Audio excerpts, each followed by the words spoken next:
Makalipas pa ang ilang araw, nanatiling tahimik ang simbahan dahil sa pagkalipol ng mga lignan.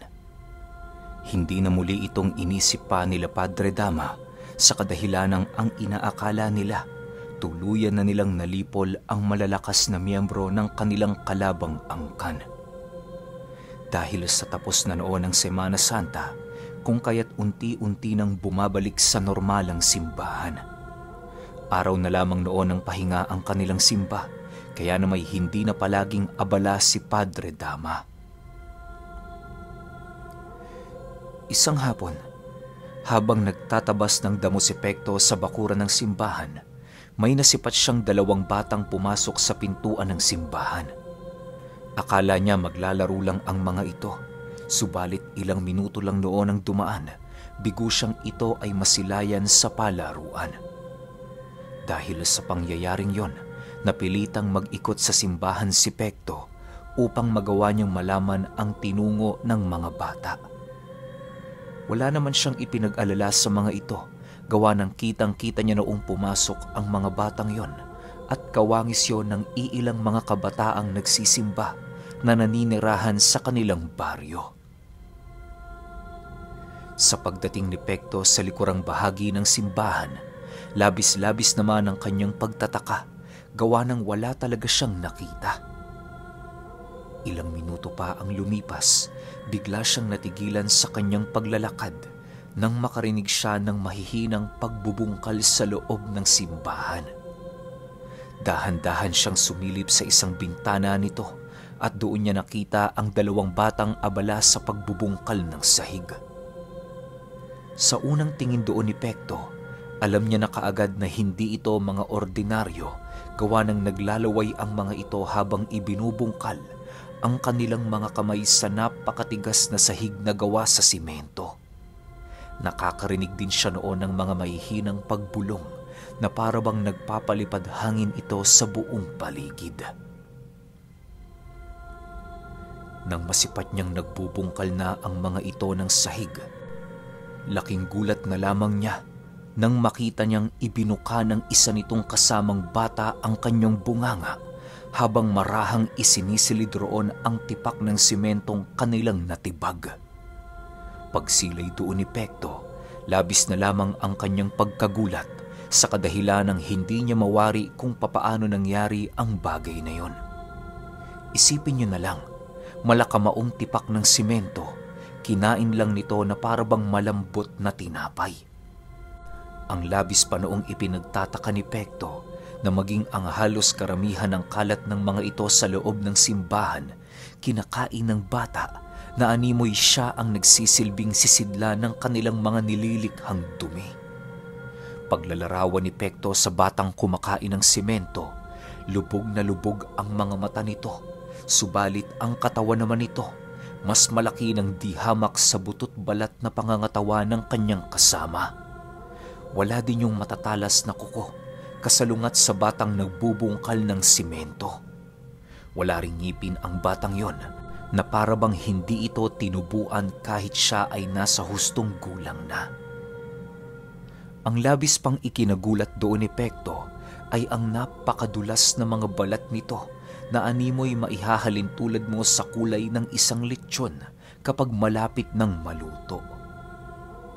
Ilang minuto pa ang lumipas, nabaling ang paningin ni Pekto sa batang nagbubungkal ng simento nang masipat niya itong itinaas ang kanyang kanang kamay na merong hawak-hawak na isang paso na nangingitim dahil sa paglipas ng panahon. Hindi gaanong kalakihan ang pasong yon, kung kaya't madali itong nabuhat ng bata gamit ang kanyang nag-iisang kamay. Sa wakas, 22 na lang ang ating papalayain. Wika ng batang yon habang patuloy na ipinagbubunyi ang kanilang nakuha. Maya-maya pa, agad din namang iniwan ng mga ito ang lugar na kanilang pinagbubungkalan upang tumakas. Sa puntong yon, napilitan namang tumungo sa entradang pinto ng simbahan si Pekto para naman kahit papaano'y magawa nilang magkasalubong ng mga nilalang. dahil sa hindi niya noon daladala ang kanyang punyal, kung kaya't napilitan siyang gamitin ang sundang na kanyang ginagamit sa pagtatabas ng damo. Pagdating niya sa entradang pinto ng simbahan, sakto naman noong marahang lumabas ang dalawang nilalang. Kahit hindi gaanong kalakihan ang siwang sa pintuan na kanilang dinaanan, kitang-kita ni Pekto ang paglabas ng mga ito, na para bang meron silang kakayahan na paliitin ng husto ang kanilang mga katawan hanggang sa makaraan sila sa isang napakakipot na daan. Sa paglabas ng mga nilalang na yon, bumungad sa kanila si Pektong naghihintay habang inihahanda ang hawak-hawak nitong sundang. Kung ano man ang kinuha ninyo, iwan nyo dyan. Sumama kayo sa akin ng maayos para hindi na tayo magkagulo. Paninindak ni Pekto sa dalawang bata. Nang marinig ito ng batang butot balat, ngumisi lang naman yun kay Pekto habang nagsasabi ng, Alis kami ng payapa. Walang masasaktan. Kaya huwag ka nang humarang dyan. Matapos nitong makapagsalita, muli itong tumitig sa kanya gamit-gamit ang mga nanlilisik nitong mga mata na siya namang bahagyang ikinasindak ni Pekto. Ayon sa kanya, hindi ordinaryo ang paningin ng batang yon, gawa ng kitang-kita sa mga mata nito ang dami ng mga ordinaryong taong nagawa nitong mapaslang at mapahirapan. Maya-maya pa, bigla naman siyang napaatras sa kanyang kinatatayuan nang masipat niya ang batang yon na dahan-dahang kinukuha ang bagay na nabungkal nila sa ilalim ng simbahan. Ilang minuto pa ang lumipas, nasipat ito ni Pektong nilulunok ang bagay na kanilang ninakaw na para bang wala itong balak sa kanyang ibigay. Matapos yung gawin ng bata, bigla naman itong sumigaw ng napakalakas at mabilis ang sumunggab sa kanyang kinaroroonan. Dahil sa liksi nitong pangangatawan, kung kaya't hindi yun nagawang matamaan ni Pekto ng tangan-tangan niyang sundang.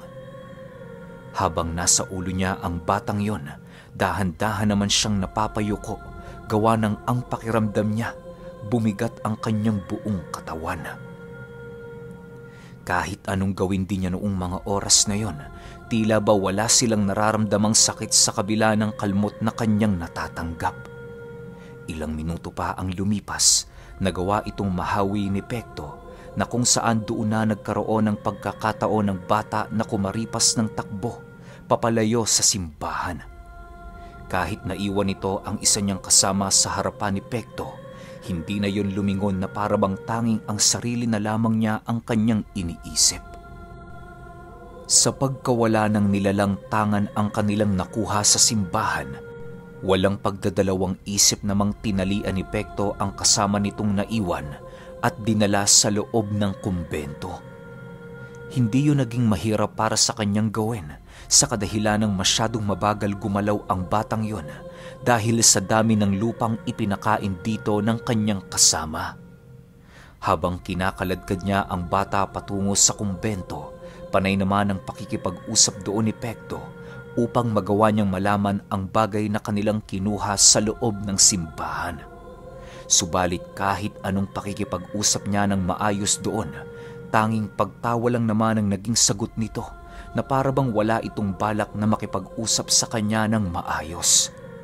Naririnig din niya noong ginagaya-gaya ng batang yon ng kanyang mga sinasabi na siya namang labis na nakakainsulto para kay Pekto. Sa pagdating nila sa pintuan ng kumbento kung saan naroon si Padre Dama, bigla namang natigilan ang batang yon sa kanyang pagtawa nang marinig niyang magsalita ang pari na nasa harapan niya. Pekto, ano ba yung nasa loob ng sakong dala-dala mo? Mahinahong tanong ni Padre Dama. Padre, kinakailangan niyo pong makita ito. Kanina po habang naglilinis ako ng bakuran, may nakita akong dalawang batang pumasok sa simbahan. May isang bagay silang hinukay sa sahig nito na siya namang hindi ko alam kung ano. Pasensya na kayo, Padre. Nakatakas ang isa pang batang kasama ng demonyong ito. Nababahalang paliwanag naman ni Pekto. Nang marinig ni Padre Dama ang kanyang sinabi, inutusan siya nitong tanggalin sa sako ang batang kanyang nadakip upang magawa nila itong makausap kahit papaano. Akala ng padre, mga ordinaryong bata lang ang mga ito, subalit pagsilay niya sa wangis ng nadakip ni Pekto, laking gulat na lamang niya nang mapagtanto niyang isang uri yon ng demonyo. Sa sobrang pagkagulat ni Padre Dama, bigla na lamang siyang napadukot sa krus na nakasiksik sa kanyang bewang nang hindi niya ito nalalaman. Ang mga sakrista naman noong nanonood sa ipinakita ni Pekto na nilalang, biglang nagsitakbuhan sa loob ng kumbento dahil sa takot. Nang silang dalawa na lamang ni Padre Dama ang naiwan sa labas, marahan nilang kinausap ang nilalang upang magawa niyang malaman ang pakay nito sa kanilang tahanan. Hindi na muna yon sinindak ni Padre Dama nang sa gayoy magawa nilang malaman kung ano ang nakuha ng kasama nito. Sa pagpapatuloy ng kanilang pakikipag-usap sa nilalang, pawang pang-iinsulto lamang noon ang kanilang naririnig na kasagutan. Bagaman bakas sa pagmumukha nito ang takot sa pare, nananatili pa rin yung nagmamatigas upang hindi malaman nila Pekto ang bagay na kanilang kinuha sa loob ng bahay ng pagsamba. Nang dumating na sa puntong hindi na maatim ni Padre Dama ang nararamdaman niyang galit, nagpasya siya noong tigalpuhin ito sa noo at dalhin sa ilalim na parte ng kumbento. Ayon kay Pekto, hindi naman gaanong kalaparan ang ilalim ng kanilang kumbento sa kadahilan ng pinagkukulungan nila yon ng mga manok at pato. Kakasya lamang doon ang iilang tao at medyo pahirapan pa doong tumayo ang mga taong nabiyayaan ng hindi pangkaraniwang sukat. Habang binabagtas nila ang daan, inutusan ni Padre Dama ang iilang mga sakristang nagmamasid sa paligid na puntahan ang simbahan upang ayusin ang sahig na nasira. Nang marinig ito ng iilan, agad naman itong tumungo sa simbahan ng walang reklamo. Sa pagdating nila Pekto sa ilalim ng kumbento, itinali nila ang nilalang sa isang haligi upang masigurong hindi na yon makakatakas. Ilang minuto din silang naghintay sa lugar hanggang sa marinig na nila ang bata na nag-uumpisang magsalita. Akala ko ba wala kang balak na kami kausapin? Bakit ngayon parang nagbago yata ang ihip ng hangin? Wika ni Pekto nang marinig niyang nagsasalita ng mahina ang bata. Matapos niyang makapagsalita, marahan naman nilang nilapitan ni Padre Dama ang nilalang sa pagbabaka sakaling magagawa nilang maunawaan ang sinasabi nito. Wala kayong makukuha sa akin. Ako'y isang hamak na sisidlan lang at sakripisyo para mabuhay ang mas malakas pang kapangyarihan. Ang buhay ko'y hindi mahalaga sapagkat ang aking kapatid ang siyang direktang nagsisilbi sa aming ama. Sagot naman ng bata. Ayon kay Pekto, na kung iyong pakikinggan ang boses nito, hindi mo malalaman kung ito ba ay nagagalit o nang iinsulto. Gawa ng parang pinaghalong boses ng matanda ang tinig nito. May mga letra din yung hindi nabibigkas ng maayos na siya namang labis na nagpapahirap sa kanila upang intindihin ang mga mensaheng nais nitong iparating. Sa pagpapatuloy ng kanilang pag-uusap, bigo namang makakuha sila Pekto ng mga mahalagang impormasyon kung kaya't sa oras ding mismong yon, nagpasya si Padre Dama na pasapian ang katawan ng bata sa isang engkantong kaibigan niya.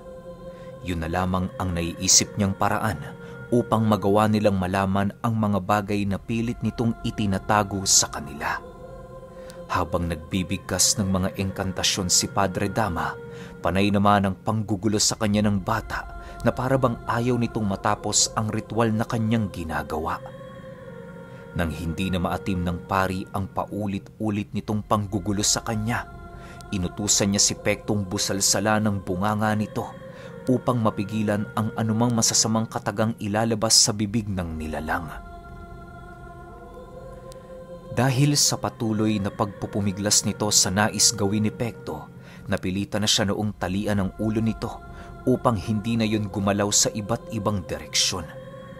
Nang tuluyan ng hindi makagalaw ang nilalang, naging madali naman sa kanyang busalsalan yon ng damit sa bunganga, gawa ng wala itong mga ngipin na pipigil sa kanyang gustong gawin. Sa pagbalik ng katahimikan sa paligid, doon na nagawa ni Padre Dama ang kanyang mga ritual at usal. Ilang minuto pa ang lumipas, bigla namang lumitaw sa kanilang harapan ang isang nilalang na animoy isang matandang punong nagkaroon ng buhay kung titingnan. Pagturo ni Padre Dama sa kinaroroonan ng bata, bigla naman yung naglaho sa kanilang paningin at kasabay nito ang pag-ihip ng isang napakalamig na hangin. Matapos ang mga nangyari, bigla namang nasipat ni Pekto ang paghinga ng malalim ng bata habang marahang itinataas ang kanyang ulo. Pagsilay nito sa kanila, marahan itong inialis ang mga tali sa katawan ng bata at kasabay nito ang pagwika nito sa kanila ng, "Nasa panganib kayo. Hindi ordinaryong bagay ang kinuha ng kasama nito. Ano man ang bagay na yon, nasisiguro kong magdudulot ito ng hindi pagkakaunawaan at takot sa lahat ng ordinaryong tao. Maging handa sa muling pagkabuhay ng Diyos ang pagkawala ng isang demonyong nasa mga tanikalang kubagkapos."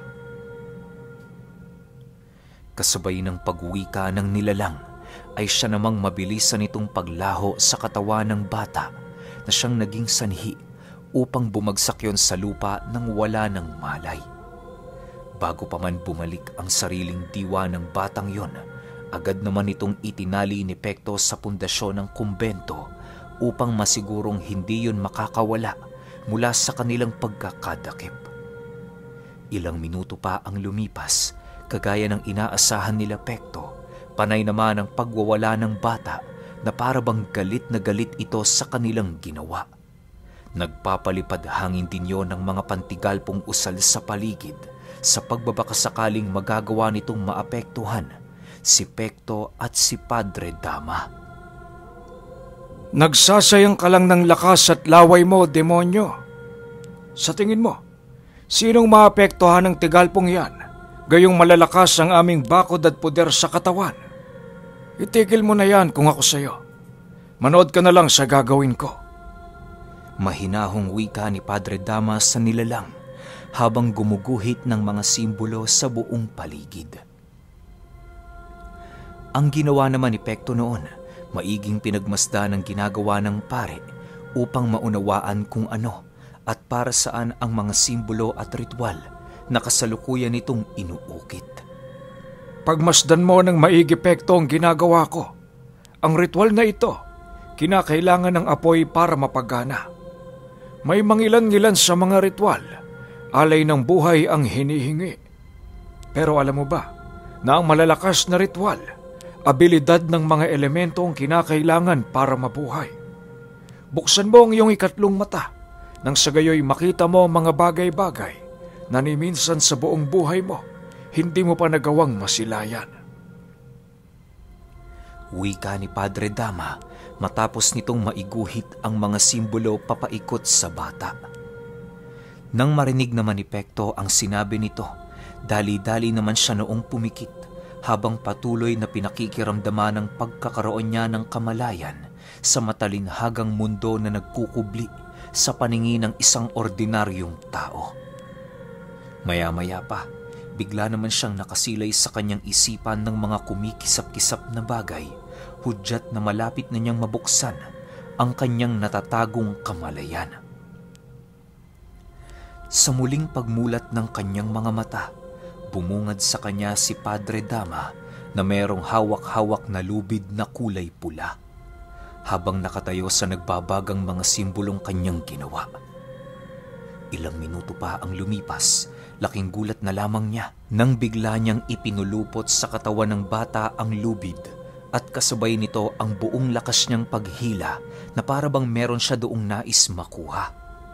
Sa pagpapatuloy ng ginagawa ni Padre Dama, doon na nasisipat ni Pekto ang kaluluwa ng bata na dahan-dahang kumakawala sa kanyang katawang lupa. Paulit-ulit yung ginagawa ng pare hanggang sa tuluyan na niyang nakuha ang kaluluwa. Matapos niya itong gawin, marahan niya itong pinahiga sa ritual na kanyang ginawa at kasabay nito ang pagkuha niya ng isang posporo at walang pagdadalawang isip na sinilaban ng nakuha niyang kaluluwa ng nilalang.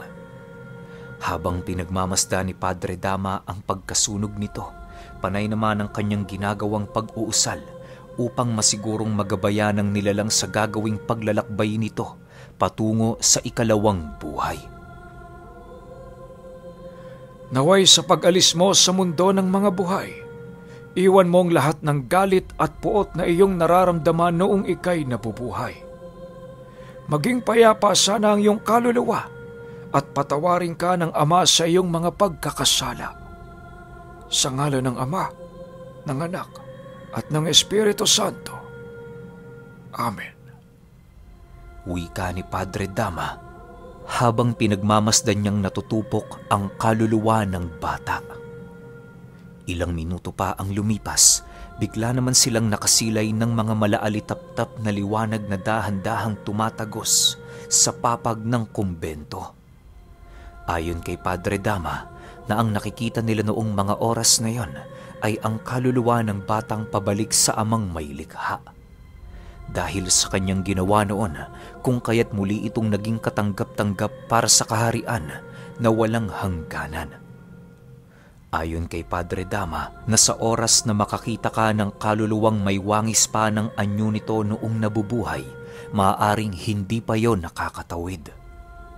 Ang orihinal na wangis ng tao kapag maglalakbay na yon sa ikalawang buhay ay nasa kaanyuan ng mga maliliit na liwanag. Ang mga taong may malalalim na pagkakasala naman sa Ama at hindi karapat-dapat na tumungtong sa langit, nagiging parang uling na lumulutang kapag handa na silang maglakbay patungo sa lugar ng parusa. Dagdag pa ni Padre Dama na kapag malakas ang tinatangang mong karunungan at masyado ng malawak ang karanasan mo sa paggamit ng iyong ikatlong kamalayan, maaari mong marinig sa mga liwanag na yon ang kanilang mga sariling pagninilay noong sila ay nabubuhay. Ang mga tinig namang iyong maririnig sa mga taong hindi karapat-dapat sa Ama ay purong paghihinagpis at pagmamakaawa na parabang wala ng patutunguhan ang mga buhay nila. Bagaman hindi pa sila nakatungtong ng impyerno, nagsisimula na silang magdusa sa lahat ng kasalanan nilang nagawa. Sa pagtatapos ng ginawang ritual ni Padre Dama, agad naman niyang nilapitan si Pekto upang sabihan na kalaga ng katawan ng bata. Nasisiguro niya kasi noong wala na yung buhay dahil noong mga oras na napalaya na niya ang kaluluwa ng bata, kasabay nitong nalusaw sa lubid ng kamatayan at sa ritual ang demonyong kasabay nitong nanahan sa katawan. Pekto, ilibing mo na ang batang yan malayo dito sa kumbento. Siguraduhin mong walang makakakita sa iyo para naman hindi ka mapaghinalaan ng kahit na ano. Bago mo iwan ang kanyang libingan, taniman mo ito ng kahit anong buto ng puno para magsilbi niyang palatandaan. Lumakad ka na. Hihintayin kita sa taas maya-maya. Wika ni Padre Dama sa kanyang disipulo. Sige ho, Padre. Masusunod po ang inyong utos. Sagot naman ni Pekto. Matapos nilang mag-usap, agad naman niyang binagtas ang daan patungo sa talahiban. Sinigurado niya noon na ang lugar na kanyang paglilibingan ay walang dumaraang magsasaka para naman kahit papaano'y maging ligtas ang kanyang paglibingan ng katawan ng bata. Bago sumapit ang takip silim, natapos na nga ni Pekto ang lahat ng kanyang ginagawa. Sa pagtahak niya ng daan patungo sa kumbento, bahagya siyang natigilan sa kanyang paglalakad nang mapansin niyang merong 2 aso ang bumubuntot sa kanyang likuran. Animoy may sariling pag-iisip ang mga ito sa kadahilanang kapag sinusubukan niya itong titigan, kusa itong nagtatago sa talahiban. Ilang minuto pa ang lumipas. Laking gulat na lamang niya nang mag-umpisa itong mag-angil habang marahan siyang binubuntutan. Sa muling pagsilay ni Pekto sa kanyang likuran, doon tumambad sa kanya ang dalawang bruhang nakalutang sa ere. Okay, eto na, mapapalaban na naman si Pekto. Pero yung 14-15, pagpabukas na natin yon kasi alam niyo naman yung grind natin, twice a day tayo. Tapos siguro after 15, magpahinga muna tayo rito. Mag-upload muna tayo ng mga one hit kasi unti-unti na naubos yung pondo natin. Kung tutuusin, wala pa nga sa akin yung 15 pero gagawin na natin yung 14 para meron bukas. Siguro maya-maya, makukuha na natin yun. Para lang hindi kayo mabitin. Yun nga, after ng 15, one hit muna tayo, twice a day pa rin. Sana mahintay nyo. Yun lang. Salamat.